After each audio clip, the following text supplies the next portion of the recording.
Besides being a gigantic monster of a JRPG franchise, cementing standards and traditions we still expect from them to this day, the Dragon Quest series has a good number of interesting spin-offs, with many of them having a larger amount of success than most people immediately realize.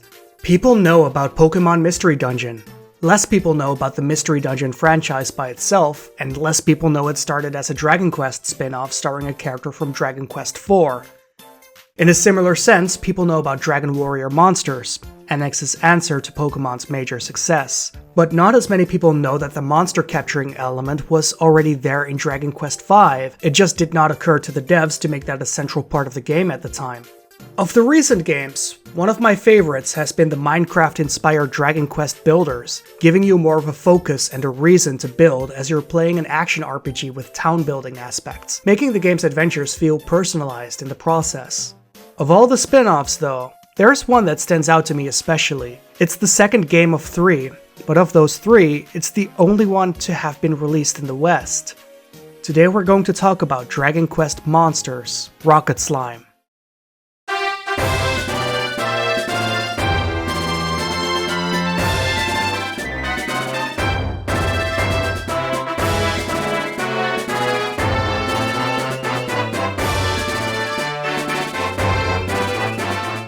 Dragon Quest Rocket Slime follows the adventures of Rocket, a slime from Slimenia. While playing with his friends, he ends up swallowing a flute whole, stretching out his appearance in the process.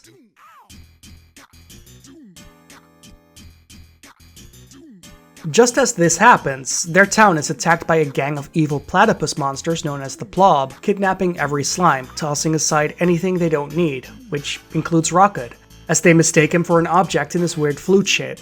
This leaves Rocket alone to face the Plob in his quest to get the town back together. The controls in Rocket Slime are incredibly straightforward. You press A to push yourself to the ground. If you let go without pressing any directions, you jump. If you hold a direction and then let go of the button, you use your main attack, the Alesto Blast. The Alesto Blast lets you attack enemies, open chests, and generally throw anything into the air upon hit. If you position yourself under anything that's falling down, you catch it on top of your head. You can hold up to 3 items this way, throwing them pressing B. Every stage has a train track with carts running across them. Anything you throw in the cart gets taken away. The main goal of the game is to open the blue chests that hold the slimes and then send them to town by throwing them on a cart. At the same time, you can also just throw items on the cart. Apples, bullets, catnip, cats, yourself, Plob members, anything. And everything has its own use later down the line too. Even empty chests after taking out their contents. What's especially amazing, and you see this early on, is how vibrant and colorful all the areas are, with tons of interactions between objects all over the place. Like when a cart goes over an enemy and they all have unique sprites for getting squashed by it. The attention to detail in this game is really impressive in general, like how every enemy type still comes back to the general theme of being a platypus mob member by having a tail, no matter what original Dragon Quest monster they're actually based on. Also look at this cat freaking out at the catnip. It's great. Wait, why is there a Cid in a Dragon Quest game? Why do the cactus enemies turn into cactuars when you flatten them? Why does this Cid suddenly have a German accent?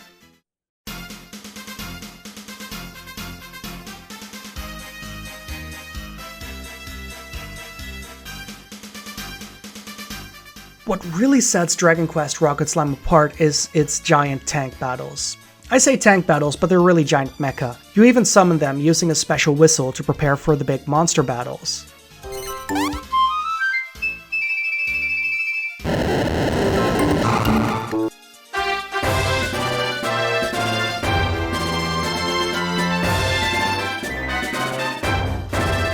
You don't get to control the tank directly though. Instead, the tank is on the top screen while you continue moving on the bottom screen, which is this game's way of making use of the DS hardware. While aboard the tank, ammo will keep coming out of the special spawn tubes, which you then pick up and load into the cannons to shoot at the enemy. There's 2 main cannons, low and high, and projectiles from both sides can clash into each other, making it a game of balancing offense and defense between both cannons.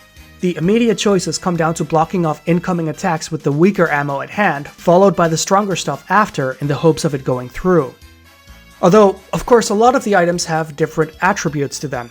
Arrows fly faster, shields fly slow, don't do much damage, but they can block multiple objects before being shot down. Boomerangs meander in the middle longer while switching high and low to block incoming projectiles. Ghosts fly through most things except holy water.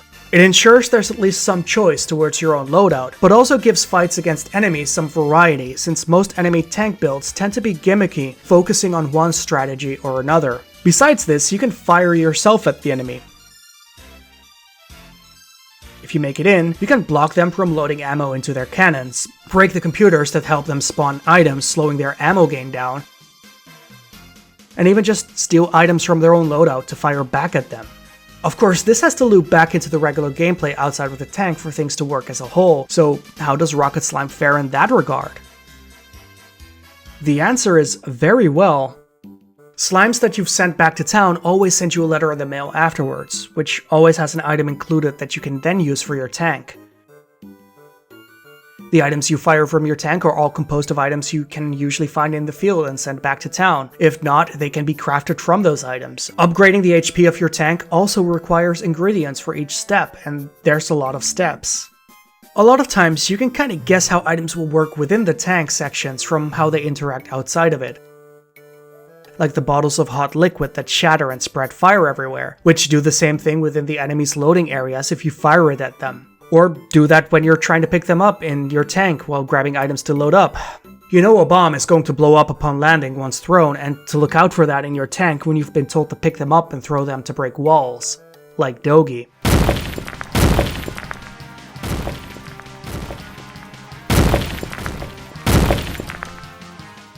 Besides this, some of the slimes that you save enlist themselves to go with you into the tank battles, each coming with their own set of commands that you can switch between, like firing themselves at the enemy, bringing ammo to you instead of firing it, focusing on the lower or upper cannon in particular, healing crew members or you. Where most games would reserve the big tank battles for special occasions, functioning as boss fights you see in special moments, like Mystical Ninja starring Goemon on the Nintendo 64, Rocket Slime instead gives you a ton of tank battles per stage, even allowing you to redo them upon completion if you really want. A lot of the content has a very loose feel like that, so the ability to redo things doesn't seem out of place.